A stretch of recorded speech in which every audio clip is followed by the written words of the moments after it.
요새 신종 코로나 바이러스 관련해서 가짜 뉴스도 많고요. 또 애매한 얘기도 많고 믿을 수 없는 얘기들도 많이 있기 때문에 전문가를 한분 모시고 좀 더 얘기를 나눠보도록 하겠습니다. 엄중식 길병원 감염내과 교수가 지금 이 정치회의 테이블에 같이 앉아 계십니다. 안녕하세요. 네, 안녕하십니까. 예, 교수님 3차 감염까지 일단 오늘 확인이 됐습니다. 일단 지역사회에 전파될 전염이 더 확산될 위험성은 어느 정도나 보시나요? 예, 조금 복잡한 얘기가 될 수 있는데, 이 방역을 하는 입장에서는 실제로 이제 3차냐, 4차냐, 5차냐 뭐 이런 차수의 중요성보다는 실제로 이게 이제 지역 사회에서 감염 유행이 일어날 것이냐 아니냐의 가능성이 훨씬 더 중요하다고 봅니다. 가장 중요한 거는 우리가 어떤 한 명의 확진자가 생겼을 때 그 확진자와 접촉한 사람들을 빠짐없이 확인을 하고 예. 또 그 확인된 그 접촉자들을 잘 감시를 해서 이제 증상이 있거나 할 때 빨리 또 격리를 해서 확진 과정을 걷게 하는 게 가장 중요한 방법입니다. 그러니까 방역 체계 내에서 관리가 되는 경우에는 지역사회 감염을 유행시킬 가능성이 매우 낮아지는데 그렇지 않은 경우, 그러니까 확진자와 접촉을 했는데 역학조사 과정에서 빠져버린 경우가 발생했을 때가 가장 위험합니다. 그 경우는 이 빠져버린 접촉자가 어느 지역에선가 발병을 하게 되고 또 그 사람이 상당히 여러 사람들에게 노출이 됐을 때까지 이 바이러스를 전파했을 가능성이 많아질 때까지 인지가 안 되는 상황이 됩니다. 실제 지금 6번째 확진자가 그런 케이스가 되는 거죠. 가능성이 있습니다. 예, 그런데 어찌됐건 그 밀접 접촉자로 자가격리가 됐던 또는 능동감시 상황에서 어찌됐든 감시를 하는 상황에서 발견이 됐다면 상대적으로 접촉자 수가 적기 때문에 또 그분들을 파악하는 과정에서 계속 추적해서 관리를 할 수 있기 때문에 그래도 불행 중 다행이라고는 할 수 있습니다. 예. 교수님 얘기 들으면 좀 걱정이 되는 게 WHO에서 그 무증상 상태에서도 전파가 가능하다 이렇게 얘기가 나왔고 실제로 일본에서도 이제 확진자가 나왔는데 이런 경우는 어떻게 관리를 해야 되는지 좀 그 정의를 할 필요가 있는데 무증상 감염자는 있을 수 있습니다. 그러니까 우리가 이런 바이러스에 감염이 되면 어떤 사람은 굉장히 심한 폐렴으로 처음부터 나타나는 사람이 있는가 하면 가벼운 감기처럼 겪는 분도 계시고 또 아무런 증상이 안 나타나는 상태에서 바이러스 감염만 되어 있는 분들도 계십니다. 예. 이런 상태에서 전파가 가능하냐는 좀 다른 문제입니다.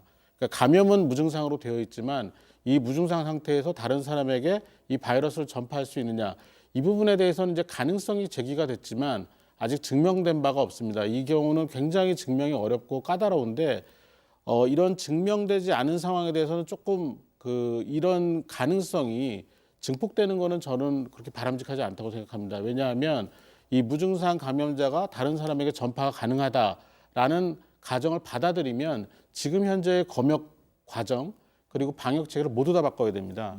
그러니까 쉽지 않은 선택을 해야 되고 그 과정에서 굉장히 많은 자원을 소모해야 되는데 저희가 보기엔 이게 3, 4개월 이상 지속이 될 텐데 그런 상태로 우리나라가 견뎌낼 수 있겠느냐 상당히 어려운 문제입니다.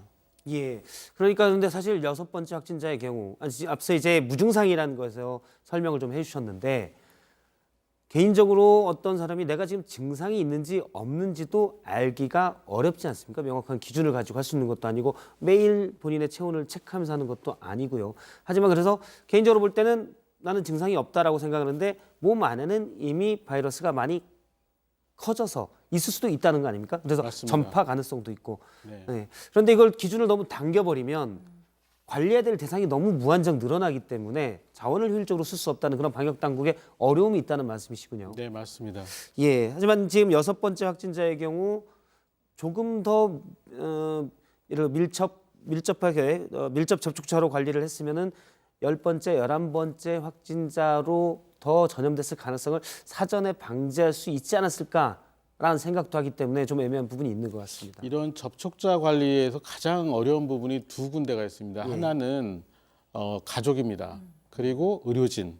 이 두 군에 대해서는 사실 관리가 매우 어렵습니다. 그러니까 자가격리를 하더라도 본인의 집에서 자가격리가 되는 상황이 되는데 그 과정에서 가족들과 예. 뭐 우리나라의 주거 형태를 보면 공간을 완벽하게 분리할 수가 없거든요. 이제 그런 과정에서 이러저런 환경이 오염될 수도 있고 또 가깝게 접촉을 하다 보면 비교적 빠른 시간 내에 전파가 될 가능성이 많고 뭐 그런 상태에서는 무증 상태에서 전파가 된 게 아니냐라는 의심을 가질 정도로 예. 빠르게 그 확진이 되는 경우가 있기 때문에 사실 그 부분이 가장 관리가 어려운 부분이라고 보시면 될 것 같습니다. 예. 교수님, 지금 방역 당국에서 추적 조사를 하면서 감염자들이 갔던 장소들을 다 방역을 하잖아요. 뭐 식당이나 뭐 영화관이나 다 방역을 했는데 그럼 방역을 해서 소독을 하면 가도 문제가 없는 건가요? 바이러스가 죽었다고 볼 수 있나요? 일반적으로 코로나 바이러스가 그 일반 환경에 노출이 돼서 최대한 생존할 수 있는 시간이 이틀입니다. 그리고 이게 건조하고 말라 있는 환경에 떨어지게 되면 이 비말이 말라버리면서 예. 바이러스 파괴가 되는데 그게 뭐 수분에서 수시간 정도이죠. 그러니까 지금 현재를 기점으로 하면 이미 그 확진자들이 다녀간 게 48시간이 넘어버렸고 충분한 환경 소독을 했다면 지금 방문하는 건 이론적으로는 아무 문제가 없는 상황이라고 보겠습니다. 예를 들어 어떤 식당의 경우 뭐 2월 5일까지 그 확진자가 다녀간 식당의 경우 2월 5일까지 휴무를 한다라고 해놨거든요. 그러면 말씀하신 대로 일반 환경에서 바이러스가 생존하는 기간이 48시간 정도이기 때문에 2월 5일이면 충분한 시간이 있어서 그 뒤에 추가로 어떤 사람이 가서 다시 바이러스가 전파되지 않았다면 이 식당은 이제 안전하다 이렇게 볼 수 있다는 말씀이시죠? 네, 맞습니다. 예. 그 같은 측면에서 그 6번째 확진자의 자녀가 어린이집 교사라고 하더라고요. 그런 측면에서 이제 방역을 하고 지금 휴원 조치에 들어갔다고 하는데 아까 말씀하시기에는 그 감염자의 상태에 따라서 증상도 다 케이스 바이 케이스라고 말씀하셨는데요. 특히 뭐 어린이집 같은 경우에는 자녀를 둔 부모들의 좀 걱정이 큰 것 같은데 뭐 아이들의 경우에는 지금까지 그런 경우는 없었지만 성인과 비교를 해서 좀 뭐랄까요, 뭐 잠복기나 예방 관리가 좀 다르게 해야 되는 점이 있을까요? 예, 사실은 이제 우리가 이런 방역 당국이나 이런 데서 가장 신경을 많이 쓰는 연령층이 5세 미만의 아이들 그리고 65세 이상의 고령층입니다. 왜냐하면 면역 체계가 정상적으로 완성이 되지 않거나 자연스럽게 면역이 떨어지는 연령층이거든요. 그런 경우에 이제 감염이 되면 사실은 지금 치료법이 없는 상태에서 본인의 면역력으로 이겨내야 되는데 이런 연령층이 감염이 되면 상당히 위험한 상황이 발생할 수 있는 거죠. 결국에는 지금 이 어린이집의 경우에도 실제 이 확진 과정에서 증상이 어느 정도 나타나는 그런 상황 또 이런 여러 가지 역학적 상황이 이 어린이집을 얼마나 위험하게 했을 것인가에 대한 위기평가, 위험평가가 지금 선행이 돼야 되는 상황입니다. 근데 위험평가에 따라서 관리의 방법이 좀 달라져야 될 것 같은데 아직까지는 이 위험평가가 완전히 이루어지지 않은 걸로 알고 있습니다. 지금 방금 말씀하신 것과 좀 연결이 될 수 있는데 이게 아무래도 이제 신종이다 보니까 조금 여러 가지 정보가 좀 부족한 것 같아요. 이제 그럼에도 불구하고 많은 분들이 궁금한 게 이 바이러스가 얼마나 위험하냐, 이제 이거 많이 궁금하실 것 같은데 이게 기존 인플루엔자나 아니면 뭐 이 앞에 있었던 사스나 뭐 메르스 등과 비교했을 때 이번 신종 코로나 바이러스는 어느 정도 좀 위험하다라고 볼 수 있을까요? 전파력이 상당한 것 같습니다. 이 세계보건기구가 중간 발표를 한 걸 보면 재생산 지수가 1.4에서 2.5다라고 발표를 했는데 예. 이건 어떤 의미냐 하면은 한 명의 확진자 감염이 된 분이 다른 사람에게 전파할 능력이 1.4명에서 2.5명까지 감염시킬 수 있다라는 표현이 되겠습니다. 쉽게 전염된다는 얘기군요. 네. 그런데 과거에 이제 사스가 최대 한 5명까지 감염이 가능한 수치를 보였고 우리나라에서 유행했던 메르스의 경우는 한 명이 채 안 되는 수치입니다. 그러니까 그 중간쯤 되는데 지금 전파 양상을 보면 일부 보고에서는 거의 사스에 가깝지 않느냐라는 예측도 조심스럽게 나오고 있을 정도로 전파력이 강력합니다. 그런데 치사율은 사스가 10% 정도로 보는 반면에 지금 나오는 게 한 3% 미만으로 나오고 있습니다. 그런데 이 3% 미만이라는 수치가 사스에 비해서 낮다라는 의미지 실제 우리가 겨울철에 매년 유행하는 독감, 인플루엔자가 1% 미만인 점을 고려하면 이것도 상당히 높다고 볼 수가 있습니다. 사실 인플루엔자로 걸려서 그러니까 독감으로 인해서 노약자, 특히 이제 폐렴을 기존에 앓고 있다거나 이런 노약자들에게 치명적이지 않습니까?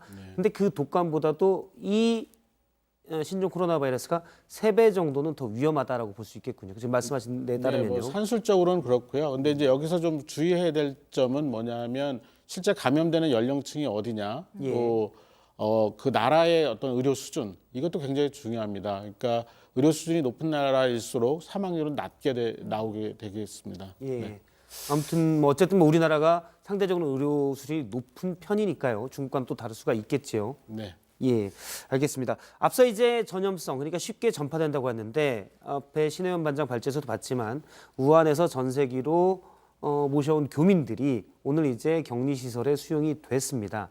진천과 아산의 주민들이 어제까지만 해도 극렬하게 반대하다가 오늘은 역시 오신 교민들을 우리가 따뜻하게 맞아야 된다라고 해서 수용을 했습니다. 어떤 사실 정말 민족애가 나오는 장면이기도 한데요. 그런데 이제 이 주민들이 가지고 있던 불안감, 물론 시설이 좀 떨어져 있다고 해도 공기 중으로 예를 들어 간다거나 아니면 격리시설에 수용했던 사람이 수용돼 있던 한 교민이 어떻게 나와서 잠깐 뭐 골목을 다니다가 혹시 전파될 위험성, 이건 어느 정도나 있습니까?